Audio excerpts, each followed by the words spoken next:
চোখ রাখবো পরের খবরে। একই বিধানসভার দুটি ভোট কেন্দ্রের তালিকায় নাম তৃণমূল নেতার। মুর্শিদাবাদের ডোমকলের ৫ নম্বর সারাংপুর পঞ্চায়েত এলাকার ঘটনা। কলাবেড়িয়া ও পঞ্চাননপুর ভোট কেন্দ্রে নাম রয়েছে তৃণমূল নেতার। আর এই প্রসঙ্গে কিছু জানেন না এমনটাই দাবি করেছেন তৃণমূল নেতা। একই বিধানসভার দুটি ভোট কেন্দ্রের তালিকায় নাম তৃণমূল নেতার। মুর্শিদাবাদের ডোমকলের ৫ নম্বর সারাংপুর পঞ্চায়েত এলাকার ঘটনা। কলাবেড়িয়া ও পঞ্চাননপুর ভোট কেন্দ্রে নাম রয়েছে তৃণমূল নেতার। আর এই প্রসঙ্গে কিছু জানেন না এমনটাই দাবি তৃণমূল নেতার।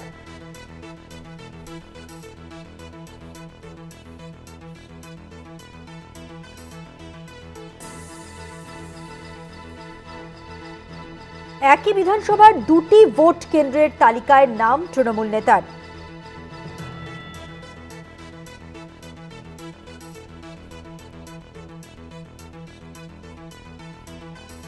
রাকিবুল রয়েছেন আমাদের সঙ্গে টেলিফোন লাইনে। প্রতিনিধি, কি খবর রয়েছে? দেখো, একই বিধানসভা অর্থাৎ ডোমকল বিধানসভার দুটি ভোটার কেন্দ্রের এক তৃণমূল নেতার অর্থাৎ বাশির মোল্লা, তিনার নাম, সেই নেতার কিন্তু নাম রয়েছে, জানিয়ে শুরু হয়েছে ডোমকলের রাজনীতিক তরজা। মূলত এই যে বাশির মোল্লা, তার কিন্তু সারাংপুর অঞ্চলের কলাবেড়িয়া এবং পঞ্চাননপুর এই দুই কেন্দ্রে কিন্তু নাম থাকায় সিপিএম নেতা অর্থাৎ মুস্তাফিজুর রহমান রানা তিনি কিন্তু সরব হয়েছেন এবং বলেছেন যে মুখ্যমন্ত্রীর নির্দেশে পুরোটাই নাটক চলছে এই রাজ্যে। কেননা যেখানে তৃণমূল নেতারাই এই ভোটার খুঁজতে ব্যস্ত, সেখানে তৃণমূল নেতারই দুই জায়গায় অর্থাৎ একই বিধানসভায় দুটি কেন্দ্রে নাম, সেটা কিভাবে সম্ভব?